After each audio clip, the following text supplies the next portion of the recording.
তো ক্লাসে কয়টা শিখাইছি আজকে? ক্লাসে কি কি? ইন্টারোগেটিভ সেন্টেন্স কিভাবে ইনডাইরেক্ট থেকে ডাইরেক্ট থেকে ইনডাইরেক্ট করতে হয়, আর ইম্পারেটিভ সেন্টেন্স কিভাবে ডাইরেক্ট থেকে ইনডাইরেক্ট করতে হয়। এই দুইটা পারো? তাহলে এখন শিখবে কি? একটা অপটেটিভ সেন্টেন্স কিভাবে ডাইরেক্ট থেকে ইনডাইরেক্ট করতে হয়। এটার জন্য একটাই মাত্র নিয়ম শিখা যথেষ্ট, শুধুমাত্র একটা নিয়ম এনাফ। তাহলে একটা বাক্য দেখো, আগে ইম্পারেটিভ সেন্টেন্স অপটেটিভ সেন্টেন্স চিনবা কিভাবে। ধরো ফাদার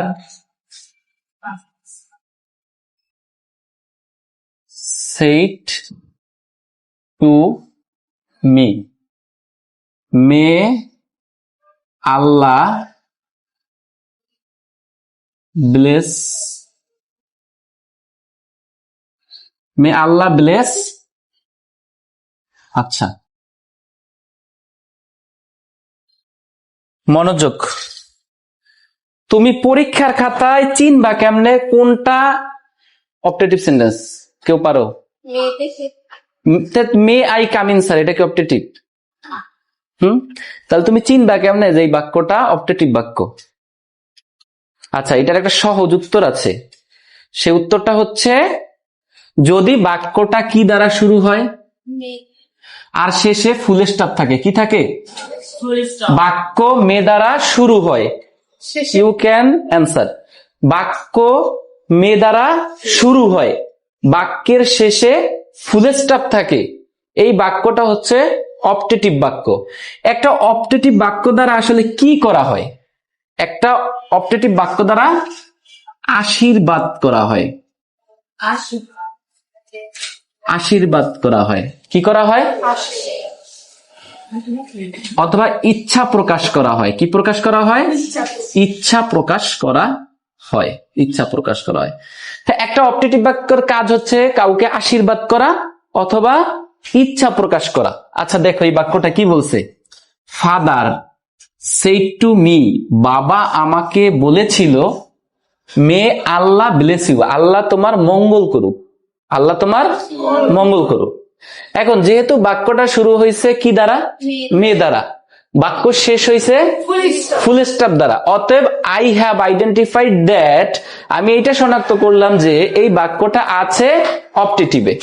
এখন অপটেটিভে যদি কোনো বাক্য থাকে সেইটাকে ডাইরেক্ট থেকে ইনডাইরেক্ট করার জন্য একটা মাত্র নিয়ম শিখাই, এনাফ, মোর এনাফ, যথেষ্ট। আচ্ছা, তাহলে আমরা একটা বাক্যকে যখন ইনডাইরেক্ট বানাই তখন প্রথমে আমরা যে কাজটা করি, স্পিকারকে আমরা লিখে দিই। তাহলে এখানে স্পিকারকে ফাদার। এখন আমার চিন্তার বিষয় হচ্ছে এই said to, এই রিপোর্টিং ভার্ব, এটার একটা নাম আছে রিপোর্টিং ভার্ব। এই রিপোর্টিং ভার্বটাকে আমি চেঞ্জ করব। কিসে চেঞ্জ করব? এইটা তুমি হয় দিবা said to থাকলে উইস্ট, WISHED, উইস্ট, অথবা তুমি দিবা প্রেড। যে কোনো একটা দিলেই হবে।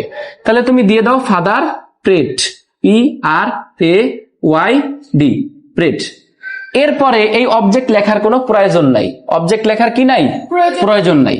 তুমি হচ্ছে গিয়ে এই কমার এখানে দিবা একটা দ্যাট, কমার এখানে দিবা কি? দ্যাট। এতটুকু বুঝেছো? তাহলে আবার বলছি, একটা অপটেটিভ বাক্যকে ডাইরেক্ট থেকে ইনডাইরেক্ট করতে হইলে প্রথমে আমরা কি লিখবো? স্পিকার লিখবো। স্পিকার, স্পিকার সেটা ফাদার, মাদার, দা ম্যান, যা থাকুক, স্পিকার লিখবো। স্পিকার লেখার পরে আমরা এই যে রিপোর্টিং ভার্ব said to থাকলে আমরা সেখানে প্রেড দিব। আমাদের উইশ তো মানে জানার দরকার নেই, আমরা প্রেড দিয়ে দিব। কি দিয়ে দিব? প্রেড দিয়ে দিব। একটাই নিয়ম শিখবো। এরপরে আমরা এই কমার পরিবর্তে কি দেব? দ্যাট দিব। তাহলে কি হইলো? Father prayed that. এতটুকু বুঝেছো? দ্যাট দিবা। দ্যাট দেওয়ার পরে কি বলেছিলাম যে এই মেয়েটাকে আপাতত মনে মনে বাদ দিয়ে রাখো। তারপরে এইখানে যে সাবজেক্ট থাকবে আল্লাহ, বিশেষ করে আল্লাহ থাকে এইখানে, ঠিক আছে? এই আল্লাহ এইখানে নিয়ে আসবো। প্রথমে আমরা দ্যাটের পরে কি দেব? আল্লাহ। আচ্ছা, দিলাম আল্লাহ। এবার এই যে মেয়েটাকে বাদ দিলাম, এইটাকে এখন মাইট হিসেবে লিখে দিব। কি হিসেবে লিখে দেব? মাইট হিসেবে। এটা ধরে নিতে পারো এটা একটা ইনডাইরেক্ট সেন্টেন্স, সরি, একটা ডাইরেক্ট সেন্টেন্সকে ইনডাইরেক্ট করার একটা নিয়ম, সাবজেক্টের পরে মাইট দিতে হয়। অপটেটিভ সেন্টেন্সে সাবজেক্টের পরে কি দিতে হয়? মাইট দিতে হয়। তাহলে আল্লাহ মাইট, এরপরে যে ভার্ব আছে সেটা লিখে দেব, এই যে ব্লেস মানে আশীর্বাদ করা বা মঙ্গল করা। এখন বিষয় হচ্ছে এই যে ইউটা, এটা কিন্তু চেঞ্জ হয়ে যাবে। পার্সন, এটা কোন পার্সন আছে? সেকেন্ড পার্সন অবজেক্ট হিসেবে আছে। কি হিসেবে আছে? সেকেন্ড পার্সন অবজেক্ট হিসেবে আছে। তাহলে সেকেন্ড পার্সন গিয়ে কাকে ধরবে? অবজেক্টকে ধরবো। অবজেক্ট এখানে কি আছে? মি। এখানে অবজেক্টিভ ফর্মেই আছে, তাই আমরা এখানে মিকে মি হিসেবেই লিখে দিব। তাহলে এখানে হয়ে গেল কি? না, হবে না, এই তো সাবজেক্টিভ ফর্ম। ওইটা প্রথমে হইলে, সাবজেক্টের জায়গায় হইলে আই হইতো, যেহেতু এটা অবজেক্টের জায়গায় বসছে তাই এটা মি হবে। তাহলে এখন পুরো অ্যান্সারটা হইলো কি? Father prayed that Allah might bless me. তাহলে এখন তোমাদের জন্য একটা এক্সারসাইজ দেই, দেখো তোমরা এখনই পারবা। আচ্ছা, mother said to me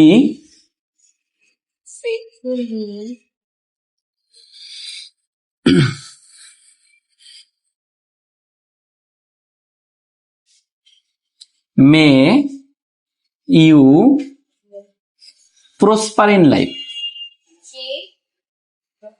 May you prosper in life. তাহলে তোমরা এখন এটা আমাকে করে দেখাও। Mother said to me may you prosper in life.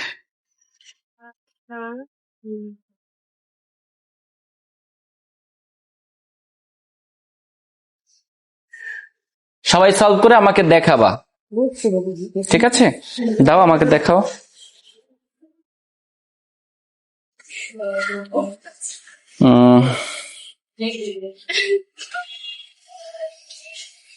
আচ্ছা, ওর মোটামুটি সব ঠিক আছে, একটা ভুল করেছে। ও লিখেছে mother prayed that me might prosper in life. Me কেন? যেহেতু এইখানে ইউটা সাবজেক্টের জায়গায় আছে, তাই ইউটা আই হয়ে যাবে, ঠিক আছে? আর নয়তো একটা বড় হাততালি দিতে পারতাম আমরা। আচ্ছা, এটা এখন দেখো আমরা করে দেই, কেউ মিলাই নাও। এবার খেয়াল করো, আমরা খুব দ্রুত করে ফেলি। মাদার আগের নিয়ম অনুযায়ী প্রেট, কমার জায়গায় দ্যাট, এবারে এখানে মে ইউ। আচ্ছা, এই ইউটা হচ্ছে, খেয়াল করো, ইউটা হচ্ছে কোন পার্সন? কোন জায়গায় আছে? এটা সাবজেক্টের জায়গায় আছে। কোন জায়গায় আছে? এবার এটা কাকে ধরবে গিয়ে? অবজেক্টকে ধরবে। অবজেক্টকে ধরলে অবজেক্টে কি আছে? মি, তার মানে ফার্স্ট পার্সন। তাহলে ইউটা মিকে ধরলো, তাই মি এর সাবজেক্টিভ ফর্ম কি? আই। এখানে হয়ে যাবে মাদার প্রেড দ্যাট আই। এবার মেটা কি হয়ে যাবে? মাইট হয়ে যাবে।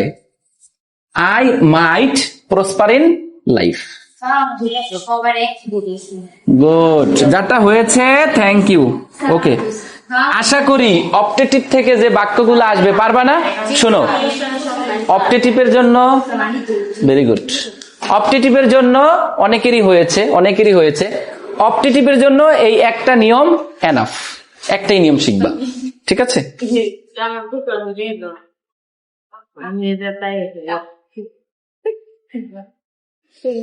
হাততালি, একটা হাততালি কার জন্য?